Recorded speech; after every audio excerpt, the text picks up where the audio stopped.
പോലെ സ്ഥാനാർത്ഥി നിർണയവുമായി ബന്ധപ്പെട്ട നിർണായക കൂടിക്കാഴ്ചകൾ ചർച്ചകളൊക്കെ CPM നടത്തുകയാണ്. CPMന്റെ സെക്രട്ടേറിയറ്റ് യോഗം അല്പസമയത്തിനുള്ളിൽ തന്നെ AKG സെന്ററിൽ ആരംഭിക്കും. പാർട്ടി മത്സരിക്കുന്ന 15 മണ്ഡലങ്ങളിലും പ്രാഥമിക സ്ഥാനാർത്ഥി പട്ടിക ഇന്നൊരു പക്ഷേ തയ്യാറാക്കിയേക്കും.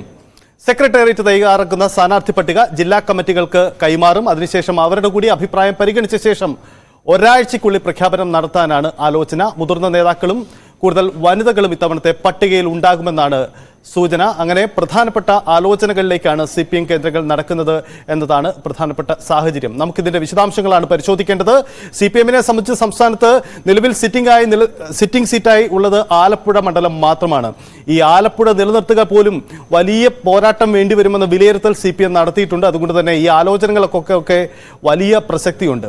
VV അരുൺ തിരുവനന്തപുരത്ത് AKG സെന്ററിന്റെ സമീപത്തുണ്ട്. അരുൺ, AKG സെന്റർ നിർണായക ചർച്ചകൾക്ക് ഇന്ന് കളമൊരുങ്ങുമ്പോൾ ഇന്നലെ നമ്മൾ പരിശോധിച്ചതാണ് CPMന്റെ സസ്പെൻസ് ആരൊക്കെ എന്ന കാര്യമാണ് നമ്മൾ ഇന്നലെ പരിശോധിച്ചത്. KK ശൈലജ അവർ മലബാറിലെ ഏതെങ്കിലും ഒരു മണ്ഡലത്തിൽ മത്സരിക്കും. അങ്ങനെയെങ്കിൽ അതേത്? ഒപ്പം തന്നെ തോമസ് ഐസക്, G സുധാകരൻ, ഒപ്പം തന്നെ മന്ത്രിസഭാംഗം ആരെങ്കിലും മത്സരിക്കുമോ? അങ്ങനെ ആകാംക്ഷയുയർത്തുന്ന ഒരു പിടി ചോദ്യങ്ങൾ CPM ഇന്ന് AKG സെന്ററിൽ നിന്നും തീരുമാനമായി പുറത്തു വരാനുണ്ട്. അപ്പോൾ സ്വാഭാവികമായും സെക്രട്ടേറിയറ്റ് ഇന്ന് കൈക്കൊള്ളുന്ന തീരുമാനങ്ങൾ, അതിന്മേൽ വലിയ മാറ്റങ്ങൾ നമ്മൾ പ്രതീക്ഷിക്കേണ്ടതുണ്ടോ? ഒപ്പം തന്നെ CPMന്റെ ആലോചനയുടെ ഒരു പാറ്റേൺ എങ്ങനെയാണ്? വനിതകൾക്കും പുതുമുഖങ്ങൾക്കും അവസരമെന്ന് പറയുമ്പോൾ അത് സാധ്യത മുന്നിൽ നിർത്തി തന്നെ ആവില്ലേ? ജയസാധ്യത എന്ന ഒരു പ്രധാനപ്പെട്ട കടമ്പ മുന്നിൽ നിർത്തി തന്നെ ആവില്ലേ CPMന്റെ ചർച്ചകൾ മുന്നോട്ട് പോവുക? അരുൺ,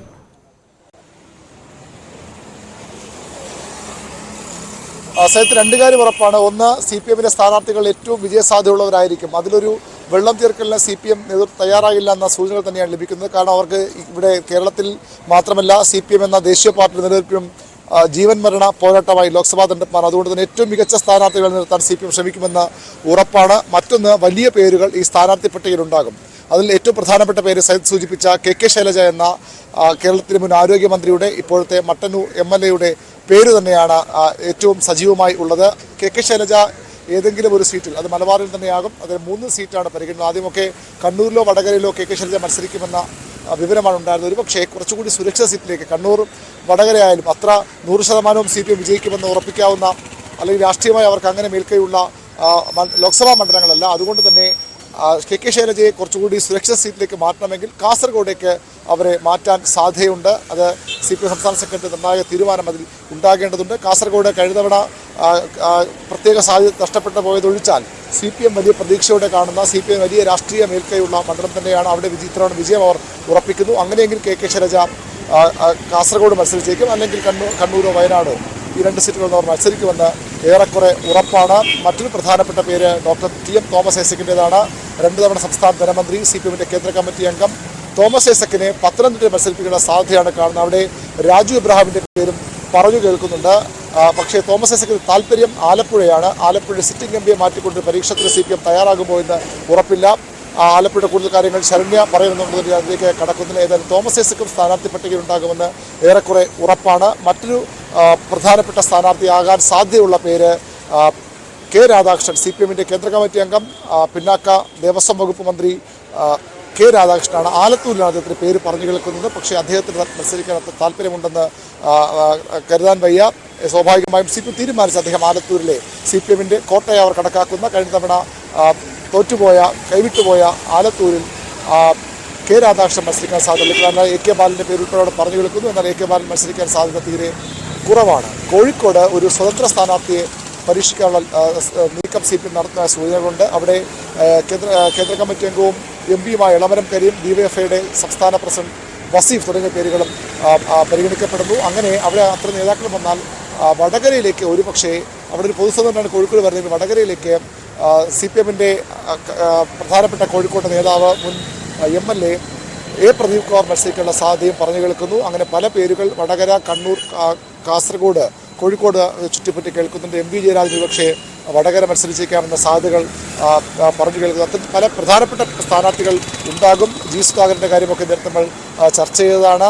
ആറ്റിങ്ങലാണ് CPM ഒരു സാഹചര്യത്തിലും തങ്ങളെ കൈവിടൽ നിന്ന് ഉറപ്പിച്ച ഒരു മണ്ഡലം. കഴിഞ്ഞ തവണ ആറ്റിങ്ങൽ വലിയ ഭൂരിപക്ഷത്തിൽ അടൂർ പ്രകാശ് ജയിക്കുന്നു. അത് CPMന് വലിയ നാണക്കേടും തിരിച്ചടിയുമായി. ആറ്റിങ്ങൽ പിടിച്ചെടുക്കാൻ വലിയ നീക്കങ്ങൾ CPM നടത്തുന്നുണ്ട്. എന്ത് വില കൊടുത്തുമാണ് വിജയിക്കണമെന്നൊരു വാശിയോടുകൂടി ആ മണ്ഡലങ്ങളിലൊന്ന് ആറ്റിങ്ങലും മറ്റും ആലത്തൂർ, കാസർഗോഡ് ഈ 3 മണ്ഡലങ്ങളുമാണ് അവർ പാർട്ടി കോട്ടകളിൽ ചോർച്ചയുണ്ടായത്. അതിൽ ആറ്റിങ്ങലിൽ പല പേരുകളാണ് മുൻനിരയിൽ ഉള്ളത്. CPMന്റെ ജില്ലാ സെക്രട്ടറി വർക്കല MLA വി ജോയിയുടെ പേരാണ്. പക്ഷേ ജോയി MLA ആണ്. ജില്ലാ സെക്രട്ടറിയായി 1 വർഷം മാത്രം അടുപ്പിച്ചാകുന്നേ ഉള്ളൂ. അതുകൊണ്ട് ജോയിക്ക് മത്സരിക്കാൻ താല്പര്യമില്ല. ജോയി തന്നെ മത്സരിക്കണമെന്ന് ജില്ലാ നേതൃത്വത്തിൻ്റെ പ്രമുഖർ നിലപാടെടുക്കുന്നു. അവർ അക്കാര്യം സംസ്ഥാന നേതൃത്വം അറിയിച്ചിട്ടുണ്ട്. അങ്ങനെയെങ്കിൽ ഒരുപക്ഷെ ജോയി തന്നെ സ്ഥാനാർത്ഥിയായിരിക്കും. അല്ലെങ്കിൽ കടകംപള്ളി സുരേന്ദ്രൻ, VK പ്രസാദ് തുടങ്ങിയ പേരുകൾ പറഞ്ഞു കേൾക്കുന്നുണ്ട്. കടകംപള്ളിക്കെതിരെ വലിയ വികാരം ജില്ലയിലെ നേതൃത്വത്തിനിടയിലുണ്ട്. കഴിഞ്ഞ കമ്മിറ്റിയിൽ കടകംപള്ളിക്കെതിരെ വലിയ വിമർശനം മുഹമ്മദ് റിയാസുമായി തർക്കത്തിന് പേരുണ്ടായിരുന്നു. അവിടെ കടകംപള്ളിയുടെ സാധ്യതകൾ അടഞ്ഞു എന്ന് വിലയിരുത്തുന്നവരുണ്ട്. VK പ്രസാദ് വിജയസാധ്യതയുള്ള സ്ഥാനാർത്ഥി തന്നെയാണ്. പക്ഷേ VK പ്രസാദ് ആറ്റിങ്ങലിലേക്ക് പോയാൽ വട്ടിയൂർക്കാവ് നഷ്ടപ്പെടുമോ എന്ന ആശങ്ക CPMനുണ്ട്. ഈ സിറ്റിംഗ് MLA-മാരെ മത്സരിപ്പിക്കാൻ ഇറങ്ങുമ്പോൾ അതാണ് CPM നേതൃത്വത്തെ കുഴക്കുന്നത്. ഏതെങ്കിലും കാരണവശാൽ ഈ MLA ജയിച്ച് MP ആയി മാറുമ്പോൾ ഒഴിവ് വരുന്ന സീറ്റ് അത് നഷ്ടപ്പെട്ടാൽ അത് സംസ്ഥാന സർക്കാരിൻ്റെ പ്രവർത്തനങ്ങൾക്കുള്ള തിരിച്ചടിയായി വിലയിരുത്തപ്പെടും. അതുകൊണ്ട് സിറ്റിംഗ് MLA-മാരെ ഒഴിവാക്കാനുള്ള ഒരു കാരണമായി അത്ര ഉറപ്പുള്ള KK ശൈലജ മട്ടന്നൂരിൽ ഏതെങ്കിലും മണ്ഡലത്തിൽ ജയിച്ച് മട്ടന്നൂരിൽ ഒഴിവ് വന്നാലും അവിടെ സീറ്റ് വിജയിച്ച് കയറാൻ കഴിയും. അങ്ങനെ അത്ര സ്വാധീനം ഇല്ലാത്ത വിജയമുറപ്പില്ലാത്ത മണ്ഡലങ്ങളിൽ ഒരു ബൈ ഇലക്ഷനിലേക്ക് കൊണ്ടുപോകണമോ എന്ന ചോദ്യം CPMനുണ്ട്. അങ്ങനെ പല പേരുണ്ട്. കാസർഗോഡേക്ക് മറ്റ് പ്രധാനപ്പെട്ട പേരുള്ളത് CPMന്റെ കേന്ദ്ര കമ്മിറ്റി അംഗം കർഷക നേതാവ് ബിജു കൃഷ്ണന്റെ പേരാണ്. TV രാജേഷിന്റെ പേരും ഇവിടെ സജീവമായി പരിഗണനയിലുണ്ട്. PP മുസ്തഫയുടെ പേര് ചർച്ചകളിലുണ്ട്. പാലക്കാട് M സ്വരാജ്, CPMന്റെ സംസ്ഥാന സെക്രട്ടറി അംഗം M സ്വരാജോ, പൊളിറ്റ് ബ്യൂറോ അംഗം A വിജയരാഘവനോ മത്സരിക്കുമെന്ന് കേൾക്കുന്നു. കൊല്ലം CPMന് കഴിഞ്ഞ കുറേ നാളുകളായി തിരിച്ചടി നേടുന്ന മണ്ഡലമാണ്. കൊല്ലത്ത് CPMന്റെ സംസ്ഥാന സെക്രട്ടറി അംഗം മുൻ MP CS സുജാത മത്സരിപ്പിക്കാനുള്ള സാധ്യതകളുണ്ട്. അവിടെ MLA-മാരായ മുകേഷ്, നൌഷാദ് തുടങ്ങിയ പേരുകളും CPMന്റെ ചർച്ചയിലുണ്ട്. പുതുമുഖങ്ങൾ, MLA-മാർ, ഒരുപക്ഷെ മന്ത്രിമാർ, മുതിർന്ന നേതാക്കൾ ഉറപ്പ്. വനിതകൾക്ക് കൂടുതൽ പ്രാതിനിധ്യം. കണ്ണൂരിൽ ഒരു പേര് കൂടിയുണ്ട്. അത് N സുകന്യയാണ്. കണ്ണൂരിൽ അവർ SFIയുടെ സംസ്ഥാന സമിതി അംഗമായിരുന്നു. ജനാധിപത്യ മഹിളാ അസോസിയേഷൻ്റെ ദേശീയ വൈസ് പ്രസിഡന്റാണ്. കണ്ണൂരിലെ പ്രധാനപ്പെട്ട നേതാക്കളിൽ ഒരാളാണ്. N സുകന്യയും കണ്ണൂരിൽ CPM പരിഗണിക്കുന്ന പേരുകളിൽ ഒന്നാണ്. അങ്ങനെ വനിതകളുടെ പ്രാതിനിധ്യം 2 or 3 ആയി ഇത്തവണ സീറ്റുകളുടെ കാര്യത്തിലും ഉയരാനിടയുണ്ട്. ചുരുങ്ങിയത് 2 വനിതകളൊക്കെ മത്സരിക്കും. അത് 3 വരെ എത്തിയാലും അത്ഭുതപ്പെടാനില്ല. യുവാക്കൾക്ക് അവസരം നൽകും. പുതുമുഖങ്ങൾ സ്ഥാനാർത്ഥി പട്ടികയിലുണ്ടാകും. ഇരിങ്ങാലക്കുട CPM ഇത്തവണ പ്രതീക്ഷ അർപ്പിക്കുന്ന മണ്ഡലമാണ്. അവിടെ മുൻ വിദ്യാഭ്യാസ മന്ത്രി പ്രൊഫസർ C രവീന്ദ്രൻ്റെ പേരാണ് സജീവ പരിഗണനയിലുള്ളത്. അങ്ങനെ പല പേരുകൾ CPM നേതൃത്വത്തിന് ഏകദേശ ധാരണ ഈ സ്ഥാനാർത്ഥി പട്ടിക സംബന്ധിച്ചുണ്ട്. ഇന്ന് ഇവിടെ ചർച്ച ചെയ്യുന്ന പേരുകൾ ഏകദേശ ധാരണയാക്കി ജില്ലാ ഘടകങ്ങൾ കൈമാറും. അവരുടെ കൂടി അനുമതിയോടുകൂടി അല്ലെങ്കിൽ അവരുടെ കൂടി താല്പര്യം അറിഞ്ഞ ശേഷമായിരിക്കും സ്ഥാനാർത്ഥി പ്രഖ്യാപനം. പരമാവധി ഒരാഴ്ചയ്ക്കുള്ളിൽ സ്ഥാനാർത്ഥി പ്രഖ്യാപനം പൂർത്തിയാക്കാനാണ് CPM ലക്ഷ്യമിടുന്നത്.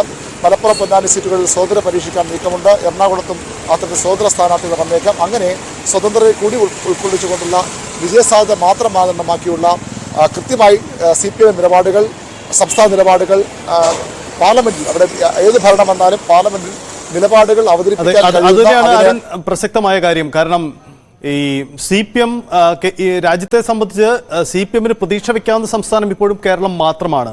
അങ്ങനെയെങ്കിൽ ലോക്സഭയിലെ CPM സാന്നിധ്യമായി മാറേണ്ടവർ ആരൊക്കെ എന്നത് സംബന്ധിച്ച് കേന്ദ്ര നേതൃത്വത്തിനും കൂടി ചില കാഴ്ചപ്പാടുകൾ ഉണ്ടാകുമല്ലോ. പ്രത്യേകിച്ച് അവിടെ വീണ്ടും ഒരു BJP സർക്കാർ വന്നാൽ ആ BJP സർക്കാരിനെതിരെ ശക്തിയുക്തം നിലപാടെടുക്കാൻ കഴിയുന്ന, ദേശീയ വിഷയങ്ങളിൽ സജീവമായി ശ്രദ്ധ വെക്കാൻ കഴിയുന്ന, ഭാഷാ പരിജ്ഞാനമുള്ള അങ്ങനെയുള്ള നേതാക്കളെയൊക്കെ പ്രത്യേക പരിഗണന കൊടുത്ത് മത്സരിപ്പിക്കേണ്ടി വരുന്ന ഒരു അവസ്ഥ കൂടി ഇത്തവണ ഉണ്ടാകും അല്ലേ അരുണേ? തീർച്ചയായും അങ്ങനെ തന്നെയാണ് നേതൃത്വം പറയുന്നത്. അങ്ങനെ ഭാഷാ സ്വാധീനമുള്ള കാര്യങ്ങൾ വ്യക്തമായി അവതരിപ്പിക്കാൻ കഴിയുന്ന, നയങ്ങൾ അവതരിപ്പിക്കാൻ കഴിയുന്ന, CPM നയങ്ങൾ പാർലമെന്റിൽ ഉറക്കെ പറയാൻ കഴിയുന്ന, അതുപോലെ സംസ്ഥാനത്തിൻ്റെ ആവശ്യങ്ങൾക്ക് വേണ്ടി വാദിക്കാൻ കഴിയുന്ന അങ്ങനെ വൈദഗ്ധ്യമുള്ള നേതാക്കളെ തന്നെ അവിടേക്ക് അയക്കണം. അത് യുവാക്കളായാലും ശരി, ഇനി മുതിർന്ന നേതാക്കളായാലും. അവിടെയാണ് KK Shailaja, TM Thomas Isaac തുടങ്ങിയ പേരുകളുടെ പ്രസക്തി. KK ശൈലജ ദേശീയത്തിൽ തന്നെ അറിയപ്പെടുന്ന നേതാവാണ്. അവർ മന്ത്രിയായിരിക്കുമ്പോൾ ദേശീയ മാധ്യമങ്ങളടക്കം നിറഞ്ഞു നിന്ന നേതാവാണ്. അതുകൊണ്ട് തന്നെ KK ശൈലജയ്ക്ക് അത്തരമൊരു പ്രാവീണ്യമുണ്ടെന്ന് CPM കരുതുന്നു. ഡോക്ടർ TM തോമസ് ഐസക് ധനമന്ത്രി എന്ന നിലയിൽ കേന്ദ്ര സർക്കാരിന്റെ ധനനയങ്ങളെ ദേശീയതലത്തിൽ എതിർക്കുന്ന ധനമന്ത്രിമാരുടെ കൂട്ടായ്മകളിലൊക്കെ ഏറ്റവും പ്രമുഖ മന്ത്രിയായിരുന്നു. അദ്ദേഹത്തിന് ആ രീതിയിൽ ദേശീയ മുഖമായി CPM ദേശീയ മുഖമായി മാറാൻ കഴിവുള്ള, പ്രത്യേകിച്ച് സീതാറാം യെച്ചൂരിയെ പോലുള്ള നേതാക്കളൊക്കെ ഇപ്പോൾ സഭയിൽ ഇല്ലാത്ത സാഹചര്യത്തിൽ ടി.എം. തോമസ് ഐസക്കിൻ്റെയും അതുപോലെ തന്നെ കെ ശൈലജയും ഒക്കെ പ്രസക്തി, അവരെപ്പോലുള്ള നേതാക്കൾ ജയിച്ചു വന്നാൽ അവരുടെ CPM-ൻ്റെ മുഖമായി മാറാൻ കഴിയുന്ന, മാധ്യമ ശ്രദ്ധ നേടിയെടുക്കാൻ കഴിയുന്ന അത്തരം നേതാക്കൾ, അത്തരം MP-മാർ പാർലമെൻറ്റ് ഉണ്ടാകണമെന്ന ഒരു തീരുമാനം CPM നേതൃത്വ തലത്തിലുണ്ട്. അതുകൂടി പരിഗണിച്ചുകൊണ്ടുള്ള സ്ഥാനാർത്ഥി പട്ടികയാകും CPM തയ്യാറാക്കുക എന്നുറപ്പാണ്. പത്തനംതിട്ട തോമസ് ഐസക്കിൻ്റെ പേര് പറയുമ്പോൾ നമുക്ക് മറക്കാൻ കഴിയാത്ത മറ്റൊരു പേര് രാജു എബ്രാഹിമിൻ്റെയാണ്. രാജു എബ്രാഹിം 5 തവണ റാന്നി MLA ആയിരുന്നു. വലിയ സ്വാധീനമുള്ള ജനനേതാവാണ്. CPM സംസ്ഥാന സമിതി അംഗമാണ്. അവിടെ അദ്ദേഹത്തിൻ്റെ പേരും സജീവ ചർച്ചകളിലുണ്ട്. അങ്ങനെ പല സാധ്യതകളാണ് ഇപ്പോൾ നമുക്ക് പറയാൻ കഴിയുന്നത്. പക്ഷേ ഇന്ന് CPM സംസ്ഥാന സെക്രട്ടറിയോടുകൂടി ഏകദേശം ധാരണ ഈ സ്ഥാനാർത്ഥി പട്ടികയിൽ ഉണ്ടാകും. പ്രഖ്യാപനം അരുണ്, ഈ CPM പുറത്തുവിടാൻ പോകുന്ന പട്ടികയിലെ ആകാംക്ഷ ഉയർത്തുന്ന കാര്യം ഈ തോമസ് ഐസക്, G. സുധാകരനെ പോലെയുള്ളവർ അവരിപ്പം പാർലമെന്ററി രംഗത്ത് നിന്നും മാറി നിൽക്കുകയാണ്. കഴിഞ്ഞ തവണ അവരെ ഒഴിവാക്കപ്പെടുമ്പോൾ അത് ശരിയോ എന്ന സംശയം പലരിൽ നിന്നും ഉണ്ടായിരുന്നു. ഒരുപക്ഷെ അവർക്ക് പോലും മാറി നിൽക്കാനുള്ള വിമുഖത പാർട്ടി തീരുമാനത്തിനൊടുവിൽ വഴങ്ങിക്കൊടുത്തു എന്നതൊക്കെയാണെന്ന് പുറത്തു വന്ന വാർത്തകളൊക്കെ. ഈ തോമസ് ഐസക്കിന് സംഘടനാ ചുമതലയുള്ള ജില്ല പത്തനംതിട്ടയാണ്. അദ്ദേഹം നാളുകളായി അവിടെ സജീവമാണ്, പല പരിപാടികളിൽ ഏർപ്പെടുന്നു, അങ്ങനെ നിൽക്കുന്നു.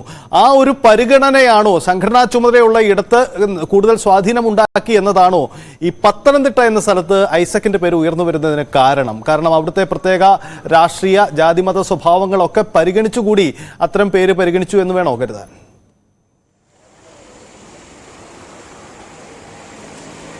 പത്തനംതിട്ട മാറിയ ഒരു രാഷ്ട്രീയ ജില്ലയായാണ് CPM കാണുന്നത്. രാഷ്ട്രീയമായി പത്തനംതിട്ട CPM-ന് അത്ര സ്വാധീനമുള്ള ജില്ലയായിരുന്നു. പക്ഷേ കഴിഞ്ഞ 2 തെരഞ്ഞെടുപ്പുകളിലെ പത്തനംതിട്ട രാഷ്ട്രീയ സ്വഭാവത്തിൽ മാറ്റങ്ങൾ വന്നു തുടങ്ങി.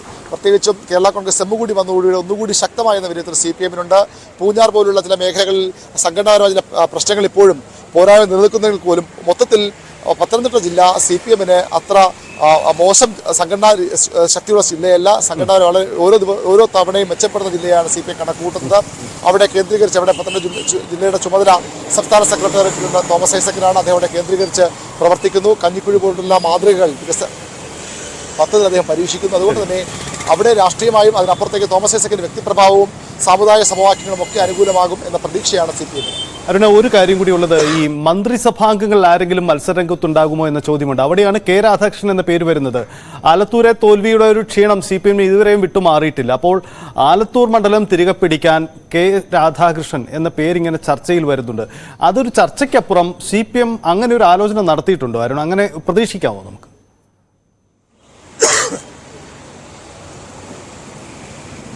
അത്തരം പല ചർച്ചകൾ നടന്നിട്ടുണ്ട്. ആ സാധ്യതകൾ പരിശോധിക്കപ്പെട്ടിട്ടുണ്ട്. പക്ഷേ കെ രാധാകൃഷ്ണൻ വേണം എന്നില്ല അവിടെ ആലത്തൂർ പിടിക്കാൻ എന്നാണ് പൊതുവിൽ പാലക്കാട് ജില്ലയിൽ നമുക്ക് ലഭിക്കുന്ന വിവരം. അതായത് പാലക്കാട് ജില്ലയിൽ ആലത്തൂരിൽ പ്രത്യേകിച്ച് വലിയ അനുകൂലമായ സാഹചര്യം CPM-നുണ്ട്. ഇപ്പോഴത്തെ MP-യുടെ പ്രവർത്തനത്തിൽ പൊതുവിൽ ജനങ്ങൾ അസന്തുഷ്ടരാണ് എന്ന വിലയിരുത്തൽ CPM-നുണ്ട്. അതുകൊണ്ട് തന്നെ നല്ല മുഖങ്ങൾ, നല്ല ജനങ്ങളുമായി അടുത്ത ബന്ധമുള്ള ആരെങ്കിലും, കെ രാധാകൃഷ്ണൻ അതീവ ജനകീയനാണ്. പക്ഷേ അദ്ദേഹത്തെ പാർലമെന്റിലേക്ക് അയക്കണമെന്ന ചോദ്യമൊക്കെ ചില നേതാക്കൾ ഉന്നയിക്കുന്നുണ്ട്. അദ്ദേഹം സംസ്ഥാന രാഷ്ട്രീയത്തിൽ നിൽക്കേണ്ട ആളല്ലേ, കൂടുതൽ ചോദ്യങ്ങളിലേക്ക് ഒരുപക്ഷെ ഭാവിയിൽ പോകേണ്ട ആളല്ല, അദ്ദേഹത്തെ പാർലമെന്റിലേക്ക് വിടുന്നതുകൊണ്ട് ഗുണമുണ്ടാകുമോ എന്ന ചോദ്യമൊക്കെ ഉണ്ട്. കെ രാധാകൃഷ്ണൻ അത് അത്ര താല്പര്യമുള്ള കാര്യമല്ലെന്നാണ് അറിയാൻ കഴിയുന്നത്. അതുകൊണ്ട് തന്നെ അവിടെ മറ്റാരെങ്കിലും മത്സരിച്ചാലും ഒരുപക്ഷെ വിജയിക്കാം എന്ന ശുഭപ്രതീക്ഷ CPM നേതൃത്വത്തിനുണ്ട്. അനുകൂല സാഹചര്യമുണ്ട്. എങ്കിലും കെ രാധാകൃഷ്ണൻ പേരാകുമ്പോൾ അവിടെ ഒരു വിജയം ഉറപ്പിക്കുകയാണ്. ആ സീറ്റ്, ആ പേര് പ്രഖ്യാപിക്കുമ്പോൾ തന്നെ വിജയം ഉറപ്പിക്കാമെന്ന ഒരു ആത്മവിശ്വാസം CPM നേതാക്കളെങ്കിലും പങ്കുവയ്ക്കുന്നു. അതാണ് കെ രാധാകൃഷ്ണന്റെ പേരിൽ ചർച്ചകൾ ഇങ്ങനെ സജീവമായി തുടരുക. ശരിയാ, രാധാകൃഷ്ണന്റെ പേരിന് അത്തരം ഒരു പ്രാമുഖ്യം വരുന്നതിന്റെ കാരണം അത് അത്ര ജനപ്രിയത അദ്ദേഹത്തിനുണ്ട് എന്നതാണ്. അരുണും തുടരുക. ശരണ്യ കൂടി ആലപ്പുഴയിൽ നിന്നും